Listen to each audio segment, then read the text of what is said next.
Once again, coming around the mountain, multi-track drifting straight into your web browser, we've got information on the new patch. Since everything's right around the corner, we're going to be diving straight into all the important details about the upcoming patch. So without further ado, make sure you smash that like button, destroy the sub button, and let's jump right in. Sadly, nothing new has been added ever since we dropped our PvE video last week. However, that gives us plenty of time to talk about the new stars of the show on this upcoming patch. And to give you one sentence that you need to hear, Kane is going to be insanely strong. Right as buffed both his Q and his W, and the big deal is that now he saves 2, 3, or maybe even 4 seconds when he's killing any particular jungle camp. If you're killing something like Krugs that normally takes forever, Kane will be able to save 4 seconds or more because his Q comes up that much faster. He'll be saving so much time that he could afford to take his scythe and take a little break trimming up the bushes in the middle of the river before he has to ever even worry about anybody else catching up to him. Kane is an amazing clearer and farmer in the jungle, and he also scales really well, but there are other champions who fill that role too. People like Karthus or Kindred or maybe even Evelyn could be considered that sort of champion, and they scale similarly to Kane. If you're playing as Kane or against him, you might expect to see or pick those sorts of champions if you want to match him in the late game. But outside of that, many other champions are going to see more play now because they are so much stronger into Kane in the early game. Even though the Kane buffs are huge, they aren't going to change bad matchups into good ones. Champions like Kha'Zix, Xin Zhao, Rengar, Graves, Kindred, and similar early game champions who can really outfight Kane in the early game but also scale okay will become more popular just because of this. And I'm not trying to sell those champions short either, some of them are already very good. So the Kane buffs aren't going to be your free pass to Diamond, however, he's definitely going to be a big contender. Kane isn't the only one who got the works on this patch though, there are 2 other champions who got the opposite end of the stick, if you know what I mean. Bard being the first one. On this patch, Bard has been absolutely crushed with some nerfs. I mean really, there's no other way I can put it. The sort of fantasy that Bard lives up to is that he can place shrines down for his allies and use them for himself as well to be able to roam around the map, and he can make it even better by using his E to go through really big walls and skirt around the map, picking up all the chimes on his way back to the bottom lane. But especially with the cooldown changes on W and E, even forgetting about the movement speed, that's a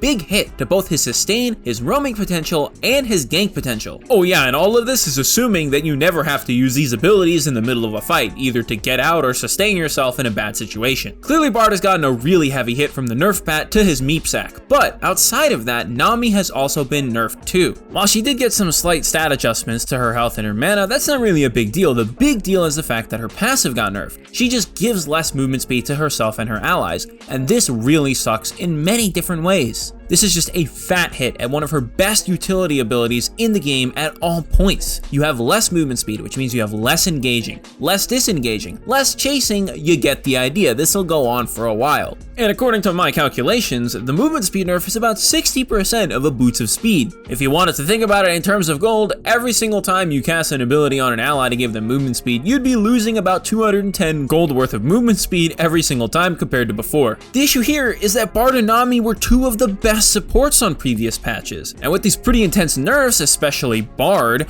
who's going to step up? The answer is a lot like with Kane, but the opposite. The champions that Bard and Nami are good into are going to become better because they become worse. Bard and Nami were so good because they have good sustain while also having the ability to engage on people that made them super great into mage style supports and people who are immobile. So every single one of those champions who were afraid of them are now going to just be better against them. Champions like Brand or Syra will be able to breathe a little bit easier and have their poke stick harder in some cases, especially against Bard. But while we're here, let's talk about movement speed as a defensive stat real quick. Here's the deal. If you're playing Brand against Nami, and the enemy Nami uses their W to heal their AD carry, and they also give them movement speed that ends up making your Q miss. You just spent mana to make you miss over 100 damage easily, and also cause you to be unable to hit your W on an opponent. But if you take away that movement speed, maybe the Q lands, or maybe the W is possible to hit. This is why that 15 MS nerf is really huge, because skill shots matter. You don't need to nerf Nami's healing if she isn't able to make her allies avoid damage in the first place. So all those skill shot reliant champions are now automatically better against Nami too, and also Bard because his W movement speed did actually get nerfed. All of this also translates over to AD carry picks as well. Somebody like Varus might not have as hard of a time dealing with Bard now. A lethality Varus might not just get out-sustained by a Bard on his own anymore. But enough jockeying around the bottom lane, let's take a step over to top lane and talk about Gnar and Wukong here. And let's start with Wukong because this one's kind of fast. Really, he got a nerf of 3 armor, 10 damage off of his Q, and 5% damage off of his clone. Now class, what's the answer? Is it A, Wukong is still really ban worthy, B, Wukong is the worst champion in the game, Or C, Riot Games isn't sure what they're doing about this champion. If you happen to pencil in on your Scantron answer D, you'd be correct because there was an answer D written in invisible ink that says both A and C. Congratulations. Wukong is one of the highest win rate champions in the game, and he dominates across all elos. While yes, it is true that his clone does hit a lot and also apply his Q, so the reduction will happen twice there, and also his Q is used a lot, so 10 damage means quite a bit if you're using it 4 times. Yeah, okay, we get it. It sounds like a lot, but really, when was Wukong ever winning a fight by that little amount? He usually smashes trades like that against his opponent, and so that's not gonna help or be a nerf in a meaningful way. Pick Wukong, and if you're not picking Wukong, ban him. Or better yet, pick a Wukong counter if you want to bait them into taking it. Champions like Illaoi, Olaf, and even Volibear are actually really solid choices. They all have some kind of sustain and ability to deal with Wukong's annoying abilities. You just gotta make sure that you play the champion properly and the lane right. And while that might seem obvious to me as somebody in the top 0.1% of all players, it very well could not be obvious to you, especially if you're new to those champions. That is exactly why you should go check out our website, GameLeap.com. We have guides that are all done by challenger level players on just about every single topic that you could ever need. You could be looking for something in top lane, the jungle, mid lane, bot lane, or support. There's something up there for you. It could be a champion guide you're looking for,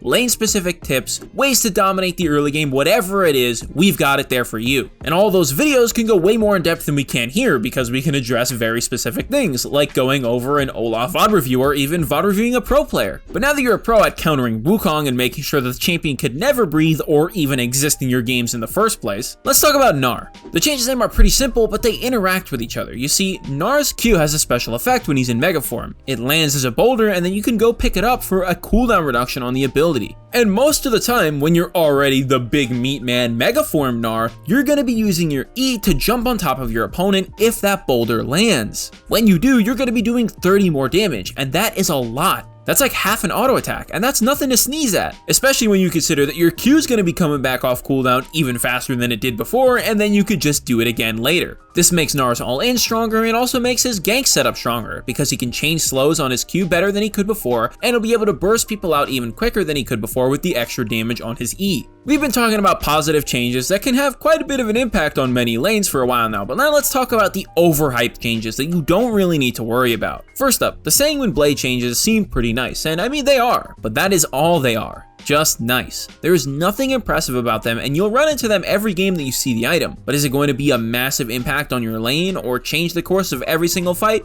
Probably not. 100 gold is pretty easy to come by considering that it's about half a wave if you're into the middle of the game. And I mean, hey, sure, we'll take the 5 attack damage, but is that going to change the outcome of every single fight that you take further on in the game? The answer is no. It maybe will affect one fight in every 5 games. Next up, Karthus movement speed nerf. This one is just a real big question mark. Karthus is a ranged jungler who has 2 AoE abilities and one that he can aim properly and make do incredible amounts of damage on jungle camps. Because his range is really big and he also has AoE, he struggles at clearing none of the camps and can clear them pretty healthily. Possessing both single target increased damage and great AoE would make him one of the strongest junglers out there in terms of clearing, and that is definitely true. While we can definitely see where Riot is trying to go with these changes, I don't think they're going to be successful. For 99.5% of all players out there, this change is going to mean almost nothing, because all you need to do to make up the time that you would normally lose from this movement speed is just clear your jungle more efficiently. That means dragging out camps and making sure you're landing Qs in isolation, and the list goes on. You get the idea. And really, Karthus doesn't need movement speed to get around the map because he has his ultimate. Most junglers don't turbo gank every single lane in the game anyways. They'll usually stick to 1 or 2 on a particular side of the map, like top or mid, and then mid or bot. And realistically, since Karthus clears faster than a flamethrower could melt a stick of butter, you don't even have to worry about your movement speed because you could make it to where your camp is respawning before it's even alive again. As you could probably tell, I have a fair amount of salt for this champion, so let's just move on. The last overhyped change we're going to talk about is the changes to Trundle. While it initially might seem like a really big nerf, you need to remember that Trundle is a champion who likes cooldown reduction, and while he can't necessarily get it in the early game, that's okay, because you're only going to feel the ultimate changes once or maybe twice, and even then you might not even feel it in a given game. You will normally have blue buff in the times that you have your rank 1 ultimate, so those changes aren't as bad compared to before, On top of that, you could technically build warriors if you really felt like you needed the cooldown reduction to make up for the fact that the ultimate's been nerfed. As you can see, he has plenty of solutions that he can go for in order to make up for it if he really needs to make up for it in the first place. And you can choose either of those or anything else that you happen to come up with in any of your games. That's just League of Legends after all. But you might have thought that we were done, but actually Riot likes to sneak some stuff into the bug fix section when they actually have really big impacts. First up, apparently Kled wasn't gaining courage properly when he was dismounted, so he couldn't remount Scar properly sometimes. And that's the entire point of the champion. It's how he turns around ganks and wins fights in 1v2s, and also 1v9s in many team fights because he just doesn't die. Now that's fixed. Hopefully it actually works. Really, there's nothing more frustrating than the system that your champion is built upon not working. That just feels like it's out of your control, and it is, but you might think that you were making a mistake when really you weren't. And trust me, I've felt it plenty of times when that one auto attack went right through the counter strike. But the second little sleeper thing that they put into the bug fix section is that Riven's Q wasn't properly giving Conqueror stacks if used really quickly. And this might seem kind of small, but you gotta remember, think of all of the value Riven gets from Conqueror, both the healing and the adaptive force. Remember, all of the bonus stats affect all of her abilities as they all have AD scaling, including her shield. So she'd be able to deal more damage and heal more from the increased damage that she's dealing, as well as absorb more damage with her stronger shield. Every single point matters. Even more so when you consider just how low cooldown Riven's Q can be in the later stages of the game. And the very last thing that they snuck into there is that Caitlyn's W was somehow able to empower more than one attack, giving her multiple headshots. Sorry Saber, but no more WE headshot, Q headshot, W flash headshot combo for you, I guess. But that's everything that you need to know about the major impacts of the champion changes on this patch, as well as all the other minor changes and things that you should really be ignoring. But the very last thing that you want to ignore is yourself, because after all, you're the one in control of your improvement in League. And that's why I recommend that you guys check out our website, GameLeap.com. You might be struggling, think you're hard stuck, maybe you haven't really gone anywhere in a while and you feel like you're just plateauing in one place. That's okay because we can help you there. All of our guides are done by challenger level players. Everything from the very basics all the way down to the nitty gritty champion specifics is done by somebody who knows exactly what they're talking about. That way you can easily understand, learn, and improve from all the content that we have up there for you. And we're always trying to make more and better content so that you guys can keep learning and win those games. And if you made it this far, thanks for watching the whole video. What do you guys think of our new format here for our patch videos? We figured that a lot of the detail was stuck in the PvE, and so we may as well give you guys the best examples and tips so that you can take them right into the patch on the next day. On top of that, do you think there's somebody we missed? Is there a hidden OP in the patch host? Let us know in the comments. Anyways, as always, my name is Ace Windstorm, and I will see you all later.